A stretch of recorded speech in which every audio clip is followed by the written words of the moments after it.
Good evening mga idol! Welcome to Art Bonsai 101 dito sa aking YouTube channel. So ngayon magbibigay tayo ng tips sa pagwa-wire ng branches at setback ng mga sanga. So ayan. So ito, hihimayin natin, unti-unti natin i-upload sa YouTube channel ko yung paggawa ng puno na to. So hindi kasi natin kayang i-upload ng isang oras yung paggagawa-gawa nung napakatagal bago ma-upload doon sa aking YouTube channel yung mga video. Kaya ang ginagawa ko, pinuputol-putol ko siya para kahit papaano na i-share ko sa inyo at naibabahagi ko yung kaalaman ko sa paggawa ng mga bonsai. So, ito, bago tayo dumako sa paggawa ng bonsai na to, ito lang muna yung gagawin nating sanga kasi dito lang mahaba na yung pag-uusapan natin sa isang sanga lang na to. So, bali, ang papakita ko sa inyo yung pag-develop ng tapering wiring tsaka dun sa setback. So bago tayo mag-wiring, ang gagawin muna natin is magtatanggal tayo ng mga sanga na hindi kailangan at yung matitira, yun lang ang gagawin natin. Okay? Sige. So ito yung mga gagamitin natin tools. Ito, concave cutter, yan, para pang setback. Pliers, ayan. Tapos malaking wire cutter at maliit na wire cutter para sa maliit na wire. So ayan, yung apat na yan ang kailangan natin dyan. Itukuyin muna natin yung magkakasamang wawiringan natin. For example, itong number 1 tsaka itong number 3 is hindi sila nagkakalayo ng laki. Ngayon, pag winer natin yan, mula dyan, pupunta yung number 1 na yan dito sa number 3 and then dito yung pinakadulo. Tapos, ito namang number 2 ay pupunta dito sa number 3 hanggang dito naman siya. So, yon. Ngayon, nakuha na natin yan. Pag winer ngayon natin to, mangyayari sa kanya, yung magkasama, halimbawa ito, tsaka ito magkasama. Tapos ito naman, tsaka ito magkasama. Ito, yung node lang na yan. Tapos itong dalawa magkasama. Tapos ito naman, pupunta to dito sa major ng number 3. Tapos ito, tsaka ito ang magkasama. Yan. So, pipiliin na natin ngayon yung mga unwanted branches, then magsa-setback tayo.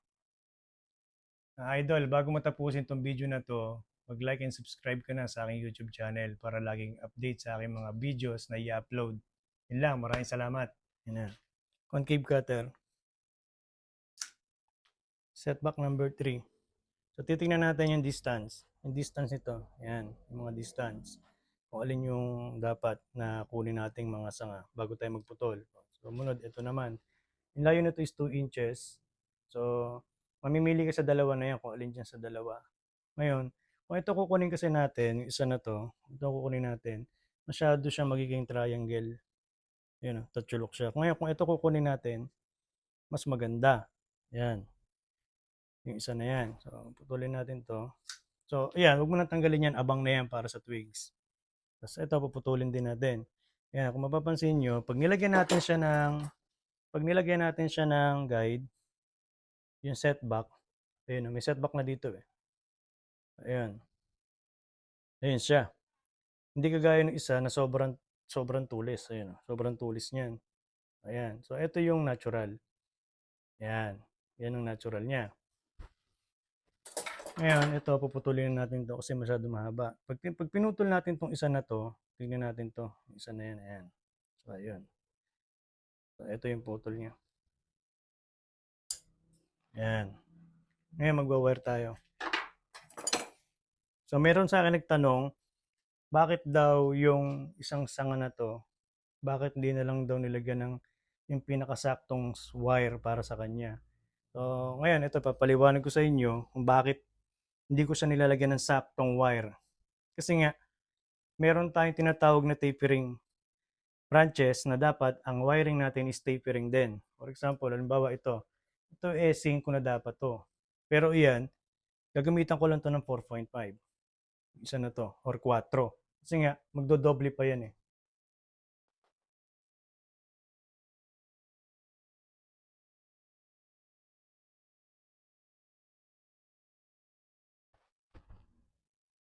Ayan. Tapos ngayon, check nyo mabuti yung wala siyang lobo dyan. Yung ibig sabihin yung wala siyang siwang. kailangan dikit pero maluwag. Hindi siya masikip. Ayan. Tapos, pag pinasok nyo yung wire natin, huwag dito sa loob. Kasi pagka yun, hiniklat mong ganun, pwedeng mag-split yan.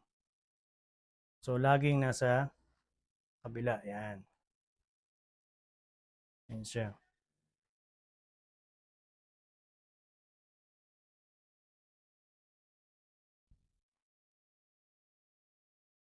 Yan.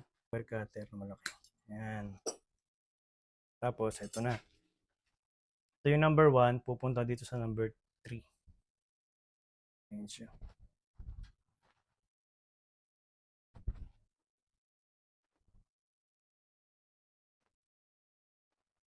Ito yung sinabi ko kanina, di ba? Kasi, yung laki nito, yun ang proportion dito. So, itong number 4, papasok pa yan sa kalahati nito. Mula dyan hanggang dito, divided by 2, hanggang dito siya papasok. Ayan. Tapos putol. Pwede siyang 4. Ito. Basta hindi siya alangan, yung malaki pa din ng konti yung sanga, okay pa rin yun. Huwag lang yung pantay ng laki yung wire at saka yung sanga. Ayan siya.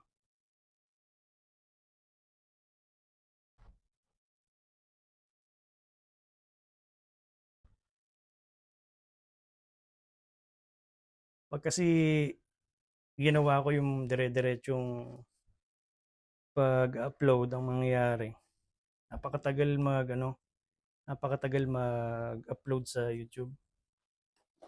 Kaya ginagawa ko, pinuputol-putol ko eh. Gusto ko nga sana mahaba eh. Ayun siya. Yan. Tingnan nyo ngayon, itong wire dito sa number 1, isa lang siya. Itong number 2, isa lang din yung wire. Yung number 3, nagdalawa. Diba? So, kung mapapansin nyo to, parang may kulang. Diba? So, ito dadagdagan natin to dahil ito mas malaki to compare dyan sa dalawa. So, 1 and 3. So, ito dagdagan natin. So, ganun din. Mula dito hanggang dyan, divided by 2, dito siya papasok hanggang dito yan. Kasi dyan ako dyan ako lagi nakabase sa, dinidivide ko para sa tapering. Hindi lang sa wiring, pati sa paglalagay sa pagse-setback ng sanga. So, titingnan natin yung pagpasok nito. Tingnan niyo yung nandito sa ilalim. Kasi kanina sabi ko, di ba, wag dito ipapasok. Kasi nga, pagka ni-layout yun, pwede mag-split yung sanga na yan. Ngayon, ang dapat na wiring natin dito sa ilalim ng sanga na to, yung 4th generation. Kasi, pagka hindi natin ginawa yun, ang mangyayari nga, mag-split siya at hindi natin maiwasan minsan, na lalo pag hardwood yung puno natin. So, tapos, ito na yung susunod na hakbang natin na dito siya papasok. Yan, dito. Siya papasok. Yan. So, check nyo mabuti. Pwede nyo ikutin ganun yan. Yan nyo siya. So, tsaka nyo ipapasok yung susunod na wire. So, ito papaabutin natin dito. Yung hindi mahahalata na parang duktong pa rin dito sa dalawa na to, yung wire na to.